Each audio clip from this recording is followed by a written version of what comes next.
But if you want to get the government subsidy, just get the rails laid down. Just get them on the ground, just get them on the ground, and you'll get your check. So rail lines were built in zigzag motions to take up, the shortest distance between 2 points is a straight line, and you're getting paid by the mile. So a straight line is obviously not what you're going to use. So that's about enough we need to get out of that. One little anecdote I'll mention. So we're saying that the zigzag motions, which it mentions, I believe, explicitly in one of these, but we didn't get to that quote. The capitalist economy would tend to do the straight line thing as much as it could, the straight line between resources, i.e. not waste any distance. The Tsar in Russia, I don't remember what year, 1870s or 80s, had or 90s maybe, had a railroad built from St. Petersburg to some other city up there. And he had it built in a straight line, and the engineers told him this is going to be more expensive. There are certain obstacles we're going to have to go around. And he said, no, I don't want the train to sway left or right. I want to go in a straight line. Do what you have to do to make that happen. As a result, passage on the railroad was extremely expensive. A group of businessmen from the city that the rail connected to went to St. Petersburg to thank the Tsar. And they presented him with a bunch of gifts and stuff, and the Tsar said, well, how did you like the railroad? They had come from that city to thank him for the business it was going to bring. And they said, Your Majesty, we didn't come on the railroad because the fare is too high. So the straight line isn't always the right answer, and the right answer is the free economy. And not that the free economy will always get the right answer, but that if someone in the free economy gives the wrong answer, say a billionaire decides to build a railroad like that, he'll lose tremendous amounts of money on it. It's his loss, But the government shouldn't be doing that. All right, on to Eric Foner, F-O-N-E-R, Reconstruction, America's Unfinished Revolution. This is a bit of tripe, leftist, Marxist, sociological, such and such. That's alright, we can read between the lines. The Politics of Depression, Chapter 2, page 512. Yes, Chapter 2. The intoxicating economic expansion of the age of capital came to a wrenching halt in 1873. In September of 1873, J. Cook and Company, a pillar of the nation's banking establishment, collapsed after being unable to market millions of dollars in bonds of the Northern Pacific Railroad. Now that sounds a little suspicious, doesn't it? So don't worry about that. We'll get to the details of that in our next quote. James Cook and Company and the credit mobilier scandal.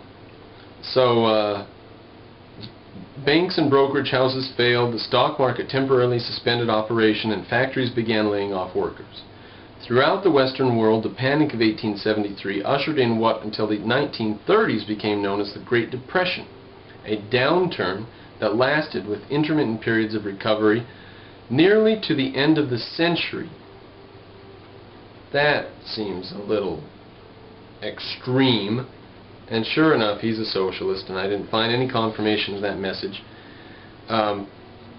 Quite to the contrary, there's statistics in this book I came across, I won't quote them to you, about the price of oil going from 32 cents to 10 cents between 1868 and 1880. Oil per gallon, 32 cents down to 10 cents. Lots of other things became much, much cheaper and much more widely available. And the amount of manufacture of steel and lots of other important commodities increased vastly from the 1870s to 1900. So this bit here is tripe. Alright. Now, I think the reason he's motivated to say that is because he makes a case later in the period, in this chapter, that this time period saw the real growth of people demanding that the government pick up its responsibility, shoulder its responsibilities to take care of us. And in this guy's eyes, The government finally picked up that mantle in the early 1900s and has more and more so become the welfare state that it's supposed to be and should be, according to this gentleman. So he would be motivated to say that all of the end of the 1800s was bad because it was the end of the era of capitalism. In fact, it was the last era of spectacular growth. But leaving that bit of socialist tripe aside, you've got to be careful. They will state not only untrue, fuzzy things. They'll do that. They'll state patently false things. So you got to be careful with these leftist bastards.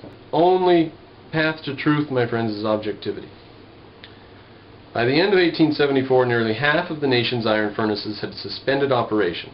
Not till 1878, a year that saw more than 10,000 businesses fail, did the Depression reach bottom. Growth resumed early the following year, but the 65 months following the panic of 1873 remains the longest period of uninterrupted economic contraction in America's history. So if 1819 was caused by banking scandal and infrastructure in canals, the Erie Canal was built from 1817 to 25, but it wasn't much of a factor because it paid for itself, which is one of the things that started the craze to build a lot of transportation infrastructure. If the 1837 and 39 panic was caused by similar government speculation in the railroad business this time, not in canals, then what was it in 1873? And a clue from the book that we're getting our quote from, Reconstruction. In 1873, what was going on and abruptly came to a stop was Reconstruction of the South. Throughout the 1860s, vast amounts of money were spent by the federal government because of the Civil War. Then Reconstruction of the South starts, and it ends with the beginning of this recession. So could you call that, in those circumstances of copious amounts of government spending, could you call that a failure of the free economy? To say the free economy failed and the business cycle caused the Depression of 1873? Could you? Could you?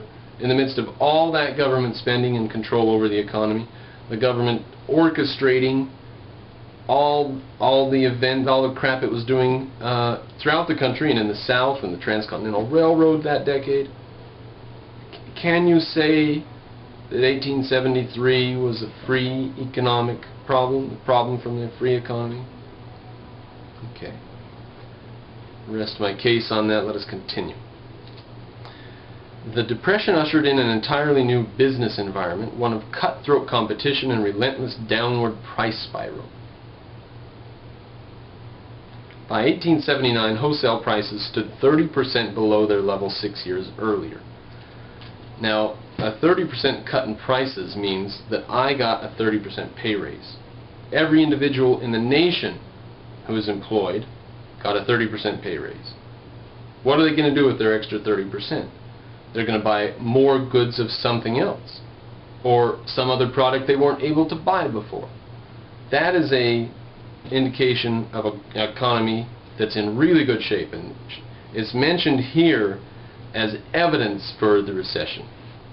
Ruinous competition for traffic drove down railroad freight rates and spurred the formation of pools, through which major lines attempted to stabilize charges and apportion traffic among themselves. Now in the 1870s, John D. Rockefeller and Andrew Carnegie rose to their positions.